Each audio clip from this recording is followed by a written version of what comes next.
Hello aspirants, very good morning to all of you. Welcome back to our Anthropology PYQ series. So let's try to decode every question and master every concept. So friends, as a part of today's discussion, let us take up another important question from Anthropology paper 2 and let's try to discuss about that particular question. Right? So let's begin the session. So the question of the day with us is on day 32. So we are on day 32. We have completed almost 31 questions in paper 1 and paper 2. So let's try to discuss about this particular question. So the question with us is write short notes on the following in about 150 words. So the question is regionalism and autonomy. So this is the question with us. So have you attempted this question? Those who have joined online by chance? Have you tried to write answer for the question? Or those who are looking in the video format, so you can also write your answers and you can also submit your answer through Telegram channel. So search Anthropology Guide in Telegram channel and then you can join there and you can submit the answers there. So that's all one thing that update that I wanted to give you. So then furthermore, if you see, so how we can proceed towards this particular question. So this is a very basic question. So where we can just go with a clear-cut approach. So it's a direct, straightforward question from the syllabus. So I don't think this is a much of problematic question for anyone because we can also see the same relevance in paper 1. So GS paper 1. So where regionalism is one important topic from society section. So let's try to discuss more about this particular question, but let's try to delve more into the anthropological perspective of the topic. So is that it clear? So let's begin with the basic understanding of what is regionalism and what is autonomy. So when we see from the perspective of regionalism, so regionalism is basically, it's nothing but it's a strong sense of attachment towards one's own region. So if you take up, so when a particular group of people stay in a particular region, so it could be because of their cultural closeness, or it could be due to their shared ancestry, or it could be because of their the regional love. So for all of those things, what happens? So slowly there we can develop a kind of strong sense of attachment towards a region. So regionalism is nothing but such a kind of strong sense of attachment towards a particular region. And furthermore, what we can say is that it's a strong feeling of loyalty towards a particular region of a particular place. So that's how we can basically define regionalism, right? So there are certain scholarly definitions also being given for regionalism which are relevant from anthropological perspective. So let's try to learn some of them, right? So first, let's try to understand it in a very basic sense. So in a very basic sense, how we can just define it. So when we see from the perspective of regionalism, so you can see the word here, two words you can see. So there, one word you can pick or one word you can see is region and other word ism. So can you see, wherever you see ism, so it's a kind of ideology. So regionalism or communalism or all those things. So region is nothing but a place, isn't it? So in a very basic sense, how we can say from this perspective is that, so it's a kind of ideology or it's a kind of thought process that a strong sense of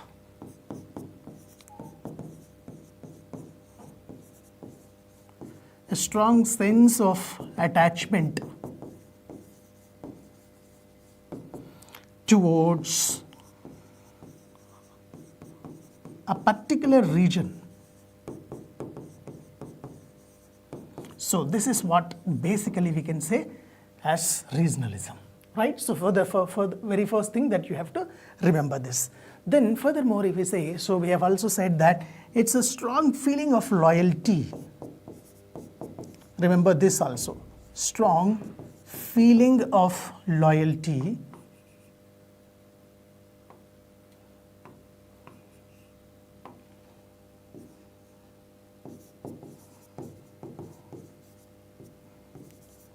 towards a particular place.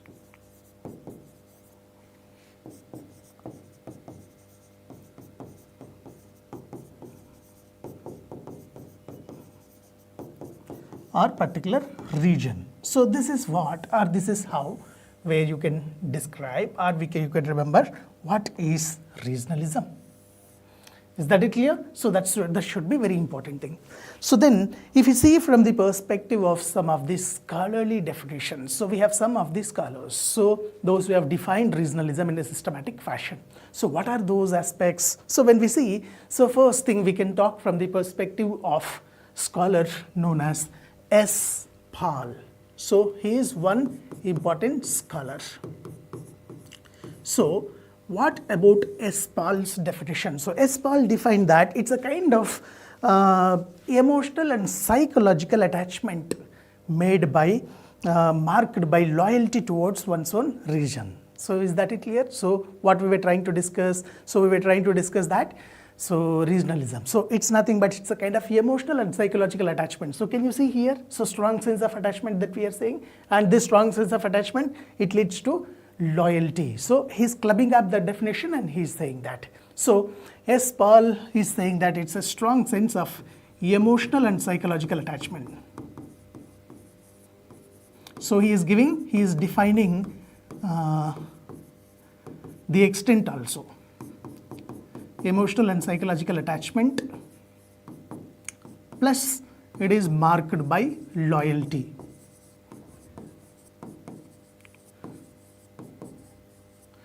Towards a region. So this is one thing you have to remember. So this is S. Paul's definition. So I hope that is clear to you. So in the similar fashion, we have another important scholar known as Paul R.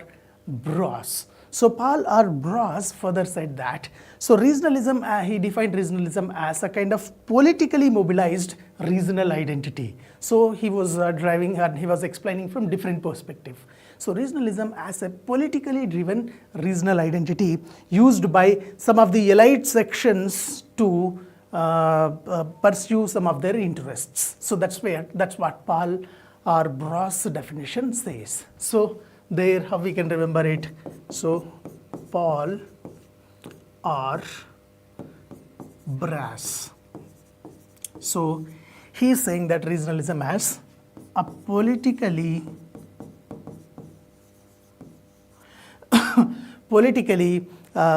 mobilized regional identity.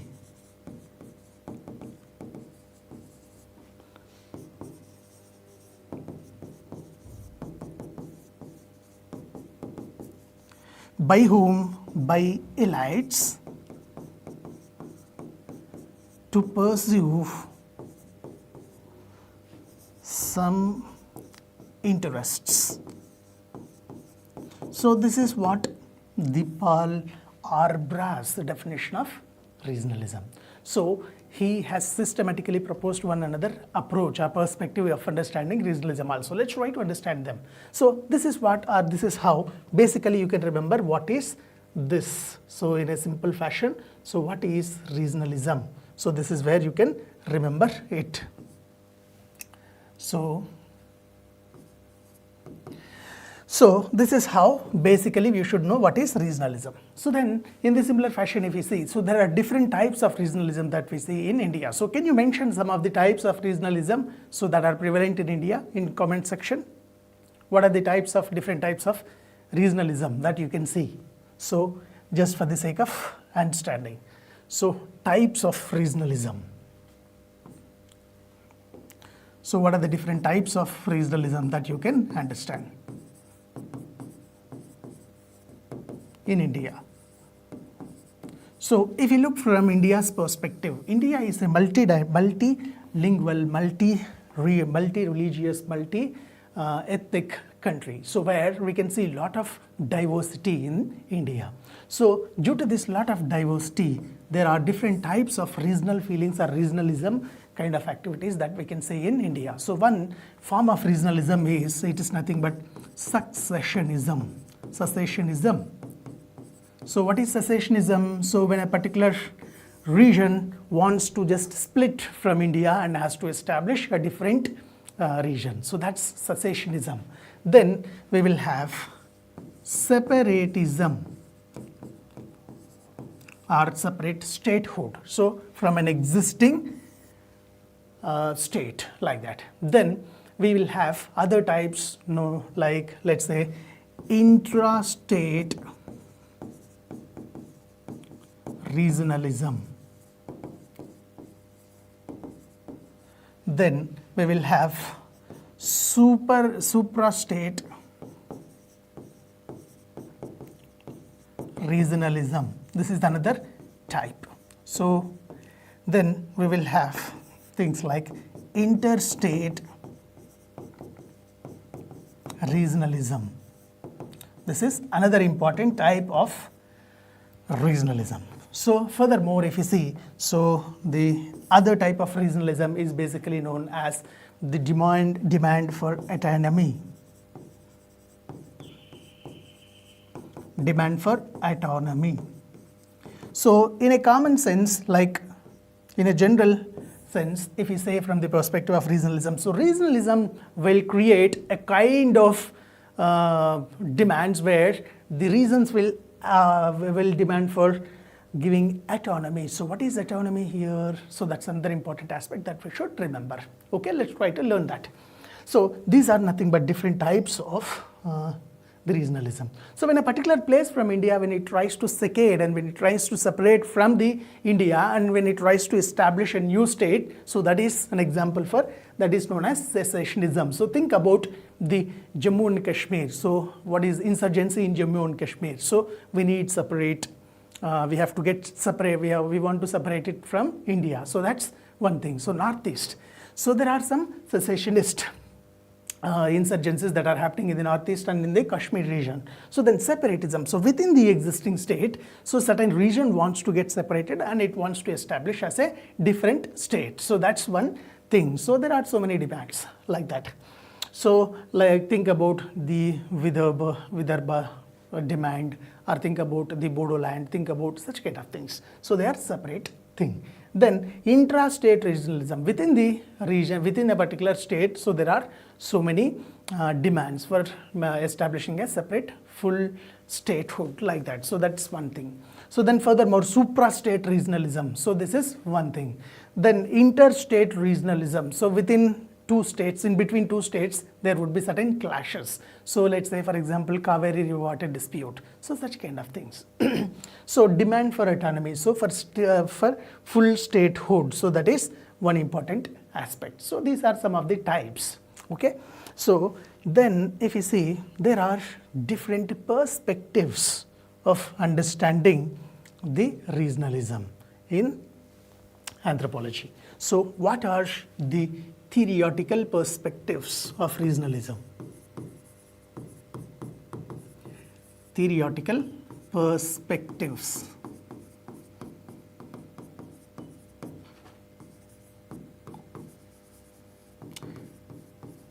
So what are the important theoretical perspectives? So this is another important thing that we should remember.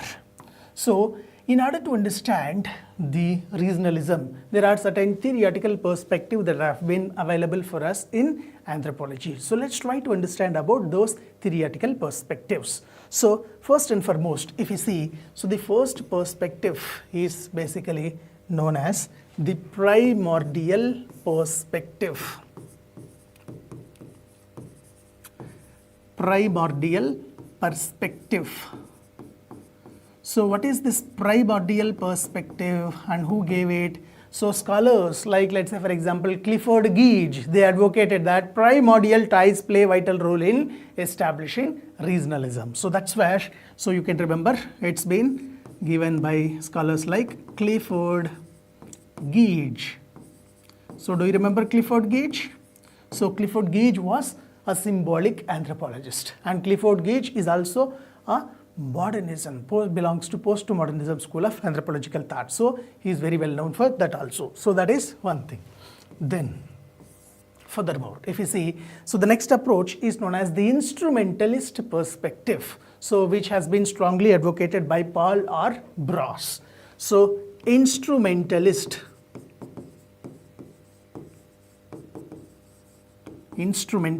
perspective. So what does this generally say? So it generally says that there are certain factors which play instrumental role in fostering regionalism. So that factors will foster regionalism. So that's how the instrumentalist perspective is there. So let's try to learn them in a systematic fashion. Now I'm introducing them. So then we have some constructivist perspective that has been advocated by Benedict Anderson. So constructivist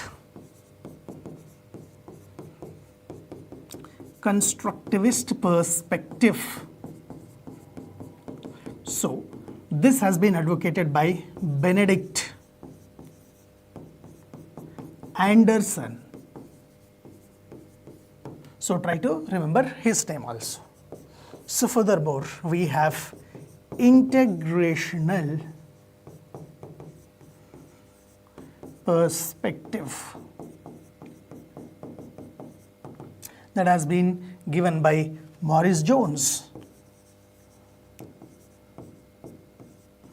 So they were all nothing but some of the important scholars. So these are some of the 4 very, very major perspectives of understanding regionalism. So from anthropological perspective. So these are some things that you should remember. So first we have one perspective that is known as primordial perspective, and later on we have the instrumental perspective advocated by scholars like Paul Arbroath. So then constructive perspective advocated by Benedict Anderson, and integrational perspective advocated by Maurice Jones, right? So now let's try to understand them in a systematic fashion with the help of examples. Is that clear? So now let's see how we can understand this particular thing. First, let us try to take up the primordial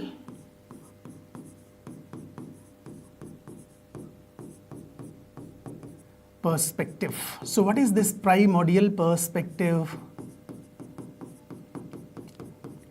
So when we see from the primordial perspective point of view, so what is the basic premise? So first let's try to understand what's the basic premise of it.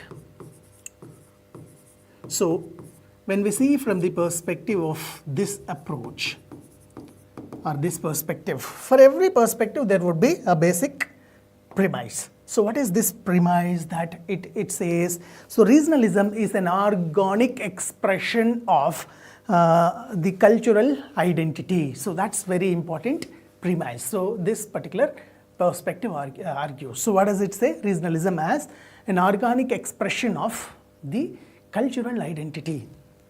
So basic premise is that. So here we should remember that. So regionalism is an organic expression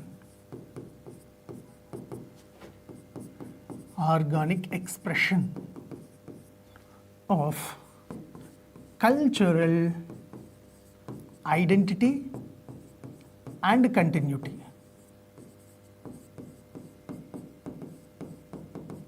So very basic premise and very simple and important premise, so that we should remember.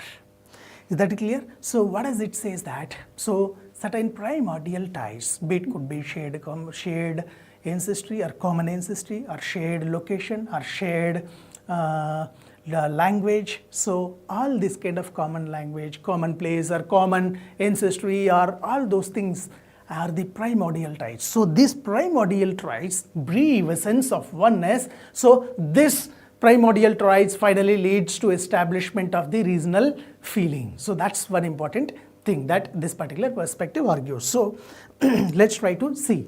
So how does it lead? So what does it do, or how does it lead to this? So there are so many primordial ties. So what are these primordial ties? Remember, like shared ancestry or culture or language or religion, etc. So you can take up any other things. Okay, so these primordial ties, they leads to establishment of a deep emotional attachment towards a particular region. So deep rooted emotional attachment will be formed. So because of this deeply rooted emotional attachment, they develop a sense of belonging to a particular region. So this is one thing. So it develops, furthermore, a sense of feeling towards a region. So furthermore, what does it do? So this sense of feeling of belonging to a particular region, so this further creates a kind of regional identity, primordial regional identity and primordial regionalism. So it leads to establishment of, leads to primordial regionalism and regional identity.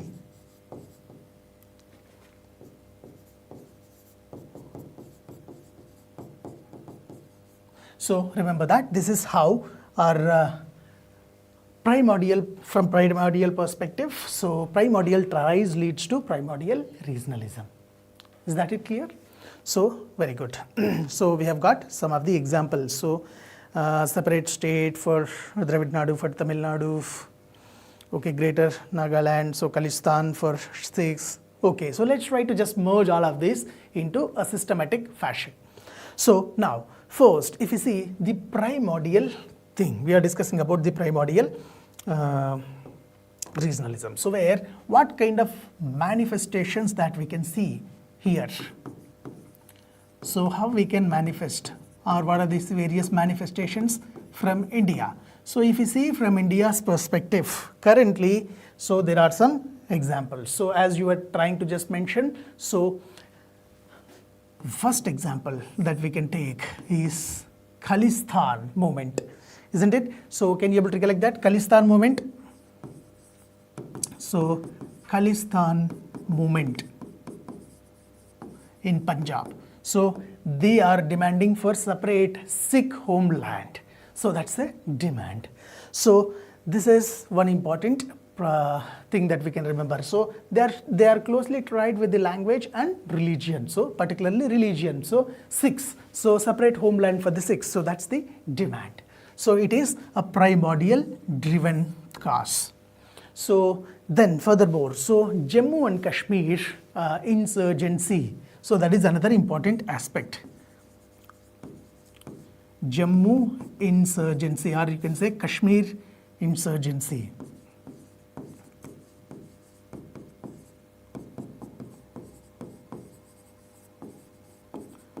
So this is another important aspect. So then furthermore, if you see, so you can have different other things.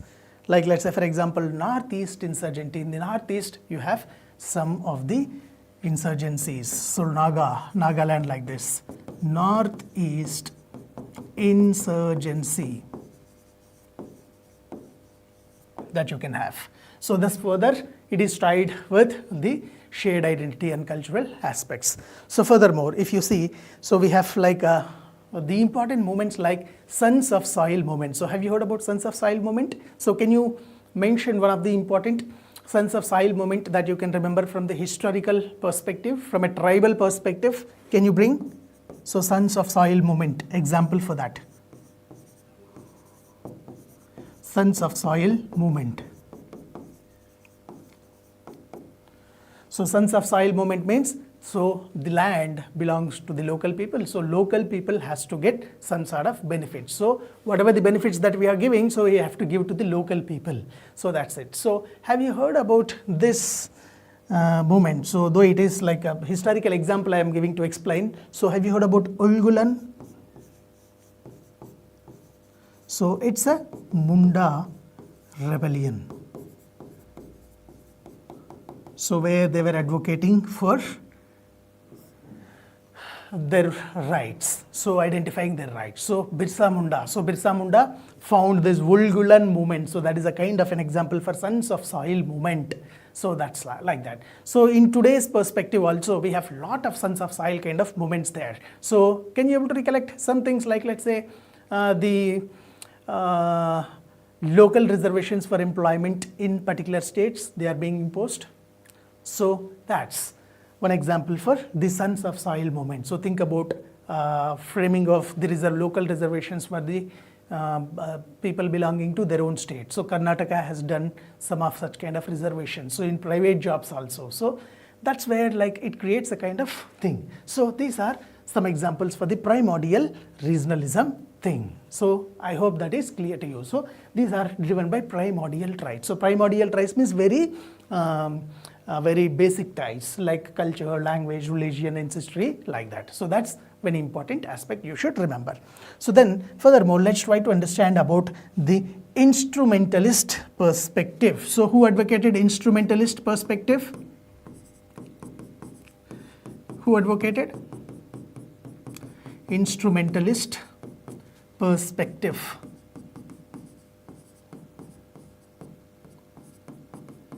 So what is this instrumentalist perspective? So instrumentalist perspective, it advocates that certain factors play instrumental role in fostering regionalism. So that's that factors leads to establishment of certain type of regionalism that is known as instrumental regionalism, right? So that's what that's what the instrumentalist perspective says. So remember, do you remember Paul Orbros? So Paul Orbros is the basic person. So according to this perspective, the basic premise is that regionalism is a means to achieve certain political and economic goals by elite sections to pursue some of their economic and political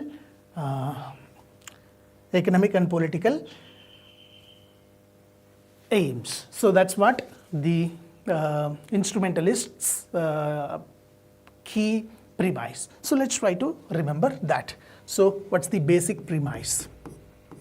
So when we look from the perspective of the basic premise, so the basic premise is that regionalism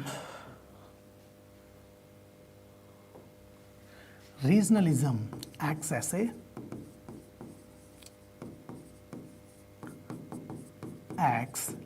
a means to achieve the political and economic goals.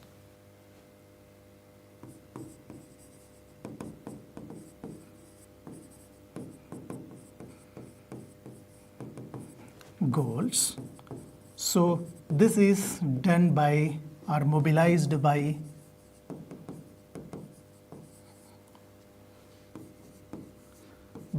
elite sections. Say for example, you can remember like some of the political parties are all such kind of educated elite sections. So that's one important aspect we should remember. So there could be some factors, like let's say for example, socio-cultural and economic factors. So basically, so socio-cultural and economic factors, they play a pivotal role, an instrumental role in a kind of strategic mobilization of the masses.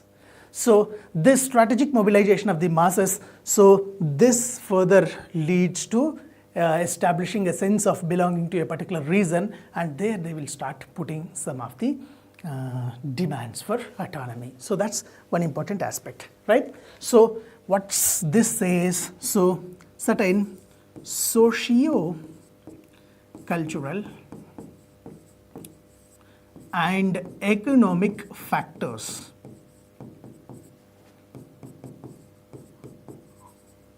socio-cultural and economic factors, so they will create a kind of strong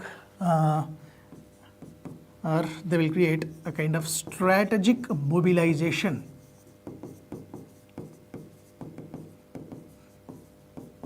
strategic mobilization of masses by educated and elite section of the people. Educated and elite sections. So what does this do? So there is a clear-cut aim behind or goal behind this. So what's that goal? So the educated elite sections are like the elite sections may want to pursue some political and economic gains. So this is the basic motto behind this. So why they are just doing means, so this you should remember that to pursue some political and economic gains.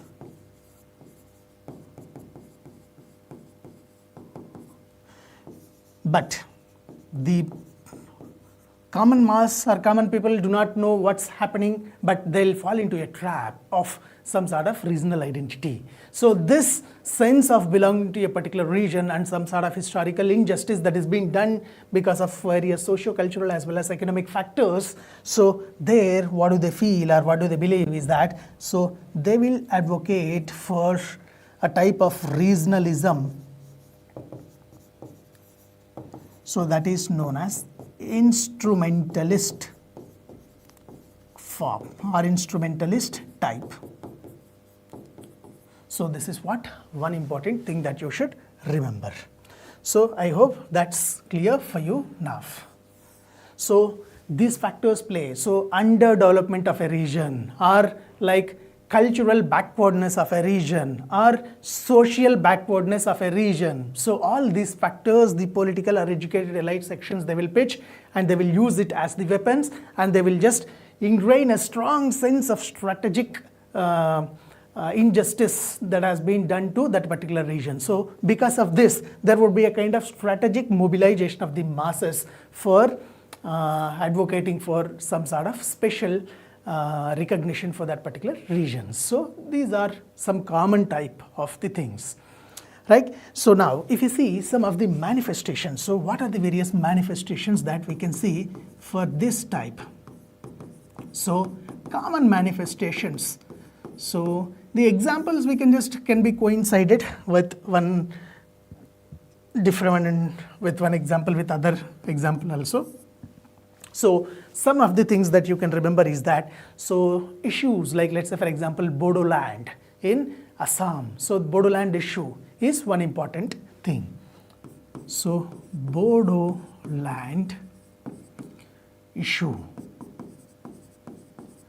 in Assam. So then, like if you see Gorkha land movement in West Bengal, this is another thing. Gorkha land movement in West Bengal or in the east. This is another thing. So then furthermore, if you see, so the Dravidan Nadu movement, so where they can have a kind of shared interests.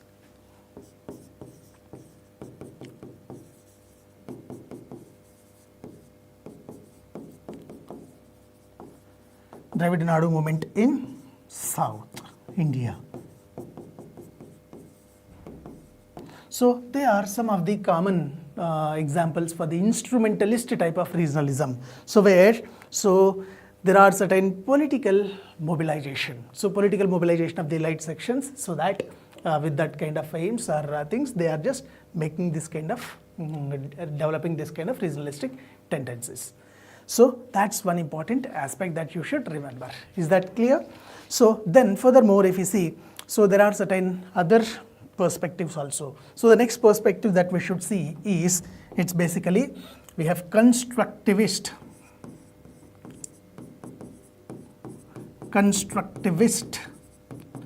regionalism or constructivist perspective. So what does this say, or what does this advocate, and what is the basic premise of it? So we have tried to understand who proposed the constructivist approach or perspective. Can you able to recollect? So do you remember Benedict Anderson? So Benedict Anderson was the scholar who proposed this type of perspective. So what he said is that regionalism is a socially constructed and historically produced phenomena. So that was the basic premise of it. So when we see from the perspective of regionalism, so regionalism is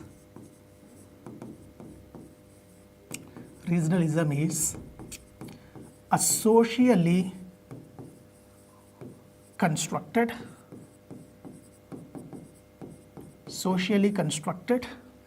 and historically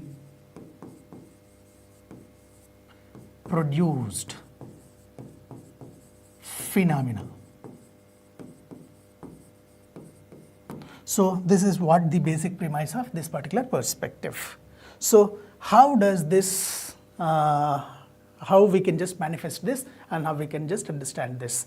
So if you see from the perspective of this perspective, so there are so many historical and social processes. So let's take up them. So there are so many historical and social processes.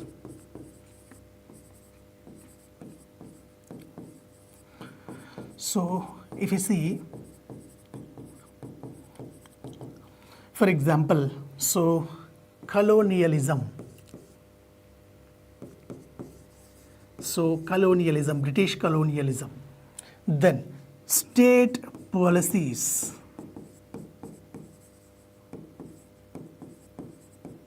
Then if you see some more things like, let's say for example, modernization, westernization, or things like education or the media, etc.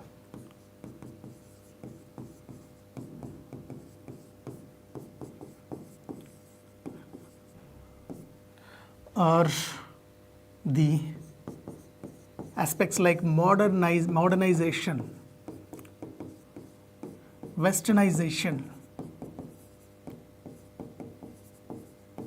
So they are all nothing but some of the important social and historical processes. So these social and historical processes, what they do, so they will lead to reinterpretation of the culture. So this is one common consequence that may happen because of this. So they lead to reinterpretation .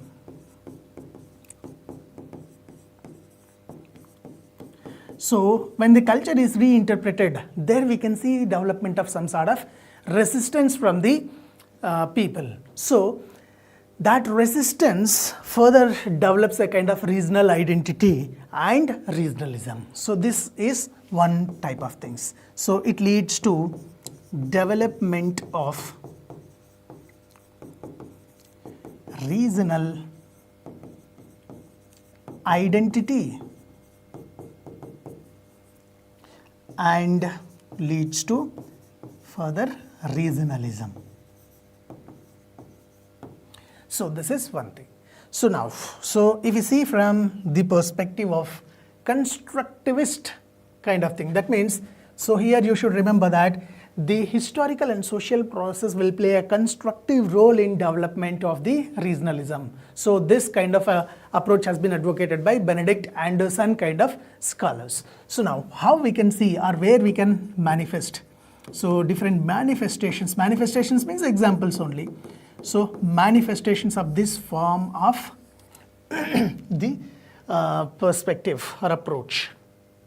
So see, we are saying that certain state policies or colonial policies, so they have mobilized this kind of thing. So can you able to recollect, there are so many tribal revolts or ethnic movements that we have saw in the history. So there were so many things like, let's say for example, when the practice of the sacrifice of human sacrifice has been abandoned and banned by the Britishers. So then there was a kind of rebellion by the Gonds. So like for forest policies, there were so many types of different types of movements have been done. So Santhal rebellion, all those rebellions. So you can mention them. First, one example that you can remember is so many tribal and ethnic movements. Tribal and ethnic movements. they are all because of the state, either it could be state policies or colonial policies or because of the further developments. So that's one thing. Okay. Then furthermore, if you see, so we have like some examples, like let's say for example, the key examples, recent examples like Telangana movement. Telangana movement.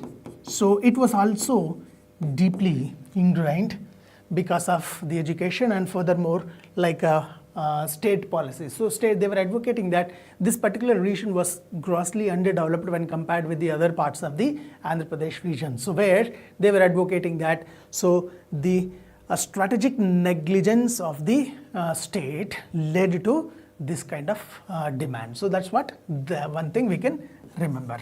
So furthermore, so we can have things like states reorganization or linguistic reorganization of the states.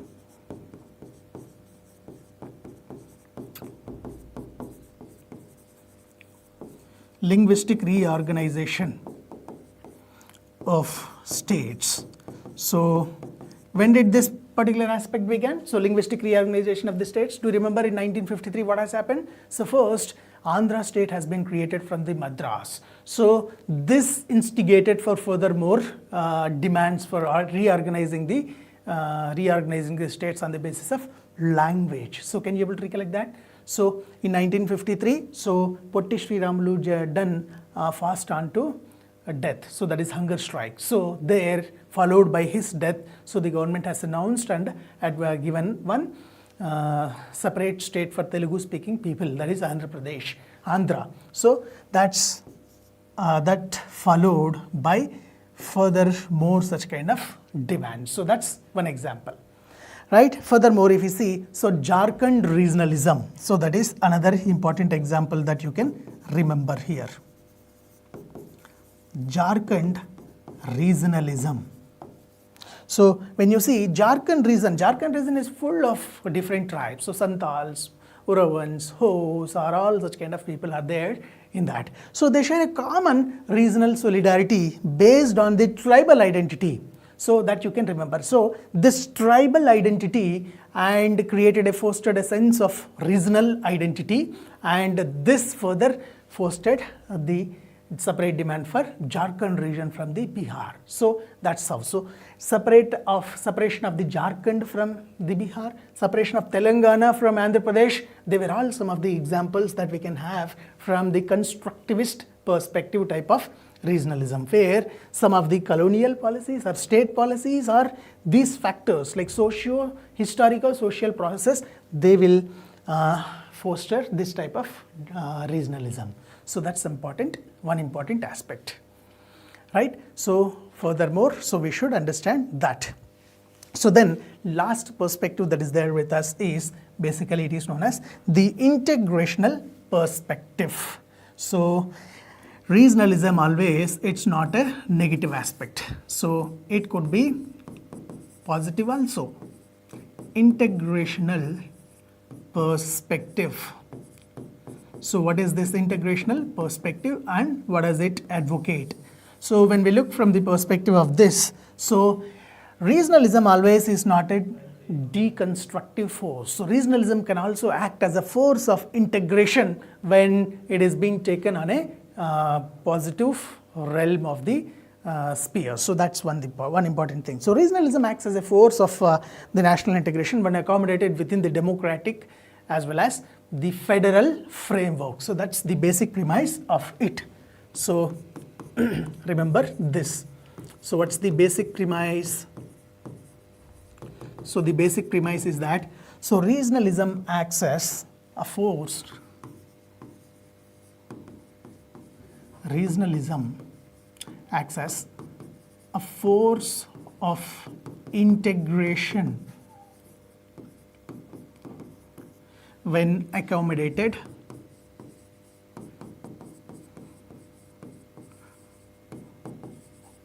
within the framework of democratic and federal framework.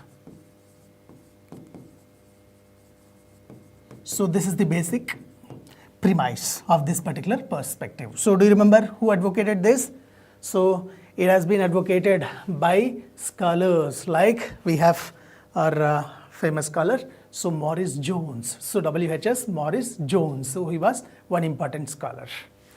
So this was one important thing. So how does this do means, so if you see regional cultural identity, it acts as an integrative force. So this force strengthens national integration, and this national integration and further consolidation of this national solidarity breeds a form of regional identity. So that leads to the integrational regionalism. So this is very common and direct aspect. So in very simple fashion to say, regional are the things like regional cultural identity. So that's where we can have. So regional cultural identity fosters a kind of, to say, acts as an integrational force.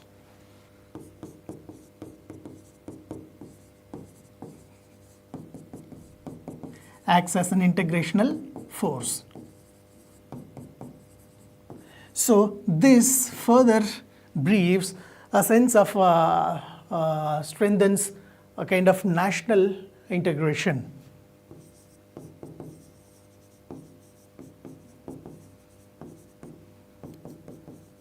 National or sub-regional integration. So this further leads to a kind of regionalism that is known as integrational regionalism. So that's one thing. So how and where we can manifest them in common parlance. So what are the basic manifestations that you can see? So here this advocates that integration is not always a deconstructive force, rather it also acts as an integrational force. So in a positive stance, it always does not create a kind of negative impact, it also creates positive impacts also. So if you see regionalism under the 6th scheduled areas, do you remember what happens in 6th scheduled areas? So we have advocated some sort of regionalism in 6th scheduled areas. So where we have created separate autonomous district councils for the 6th scheduled area. So this created a kind of different regionalism. So that's one example or manifestation that we can take. Then furthermore, if you see, so a sense of patriotism. So throughout the nation. So this is one common example for the integrational perspective. So like that. So that's how, so we can see integrational regionalism also. This is another important perspective, right? So these are nothing but some of the major perspectives that you must and should understand. So general understanding of the regionalism is common. So like factors, like let's say social factors will be there, economic factors will be there, political factors will be there, historical factors will be there, cultural factors will be there, religious factors will be there. All of them are studied from the perspective of society. But anthropologically, how we have to answer? Anthropologically, if you see, we have to answer from these perspectives. So we have to mention these things. So these are the areas, or these are the things that you have to mention and you have to address. Okay. So if you address that, the factors responsible, historical factors, all those things, that becomes a kind of general studies kind of answer or general studies kind of aspect. I hope you can catch the essence here. So when we are talking from the perspective of the regionalism from anthropological perspective, you should bring in the relevance of these type of perspectives. So with these perspectives, you have to merge the example. So that's where you have to understand the concept in a systematic fashion. Is that clear? So that's one important aspect that you should remember. So in anthropologically speaking, when we talk from anthropologically, regionalism is nothing but it's a kind of culturally rooted, ecologically adapted, historically shaped and politically mobilized kind of regional identity. So that's how you can conclude what is regionalism. So culturally rooted, ecologically adapted and historically shaped as well as politically mobilized form of regional identity. So that's where you should remember the regionalism like that. So for this particular topic, so how you can say what is regionalism means. So anthropologically if you say what is regionalism, this is where you can remember. So regionalism. So anthropologically if you say how we can say anthropologically speaking, so regionalism is a culturally rooted, ecologically adapted,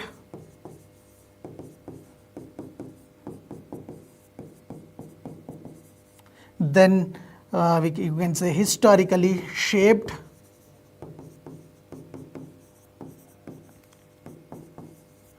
and politically mobilized.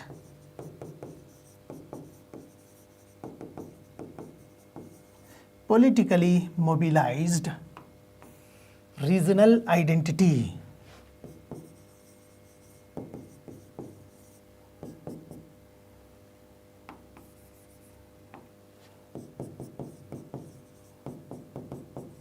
Politically mobilized regional identity. So it's a form of collective identity. So this is what you can say with respect to the regionalism. So then what is our basic understanding of what is our autonomy? So what is autonomy? So this is also you should understand. So when we see from the perspective of autonomy means it's a kind of, or it's a type of, it's a form of self-governing ability. So when a particular region demands for some sort of authority to have self-governance, so that's basically known as autonomy. So what is this autonomy? So it's nothing but it's a kind of authority of a region for self-governance on its own. So this is what basically we can have. So the definition of the autonomy. Is that clear? So authority of a region to self-govern itself. So there are different types of autonomies. So where we can see types like, let's say for example, territorial autonomy. So territorial autonomy is a type of autonomy. So where we can see different states are demanding for different statehoods, isn't it? So that's one thing. So statehood demand is one example. Statehoods, asking for statehoods. So that's one thing. Then furthermore, if you see administrative autonomy, so that is another important thing you can see. So an example, administrative autonomy. So administrative autonomy example, you can have it like, for example, 6th schedule areas.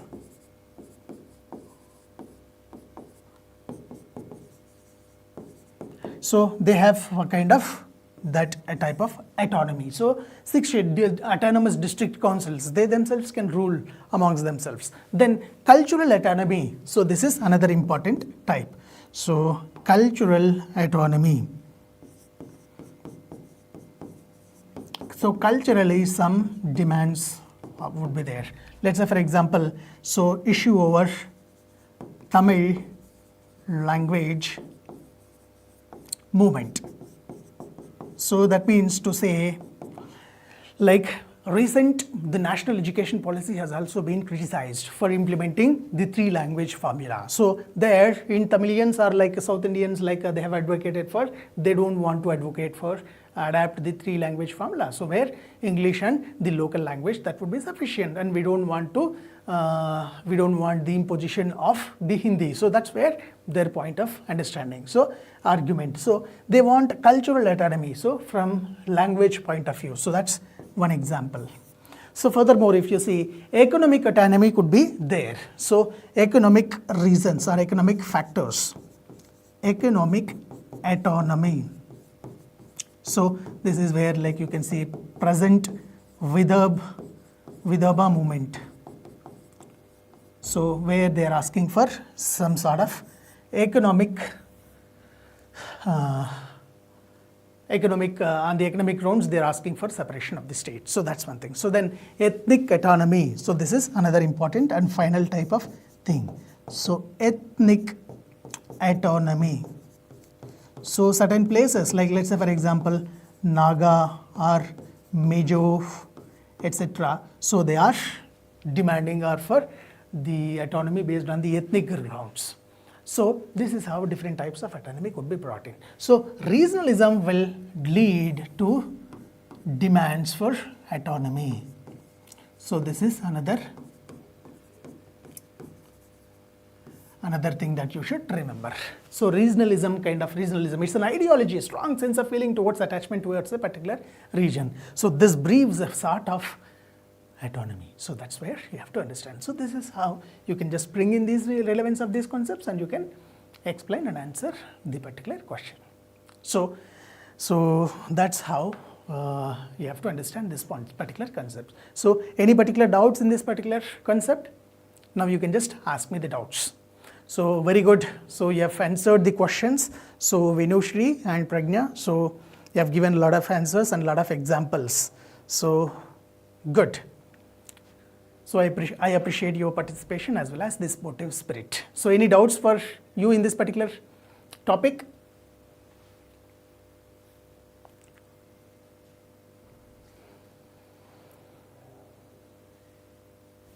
So that's how you have to incorporate all these aspects. So I hope the concept is clear to you all.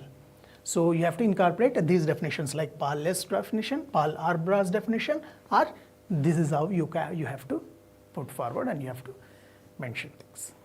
So that's all for the day from my side, friends. So I hope there are no more doubts. Okay, yes. How to write combined conclusion for regionalism. So yes, regionalism and autonomy. So in simple fashion, what you can say that regionalism, so through the feelings of regionalism, so regionalism leads to autonomy.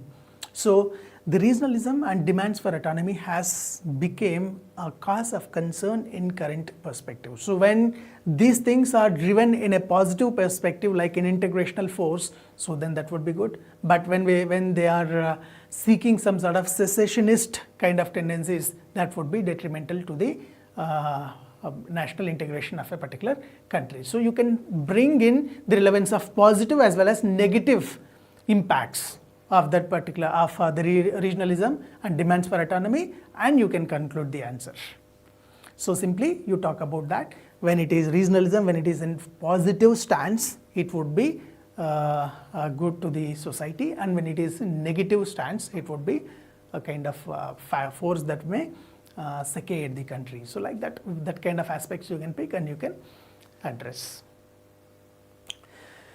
So that's it from my side. So try to write answers and try to share the answers so that like all others also can see how you are writing, and furthermore you will be getting into a practice of consistency.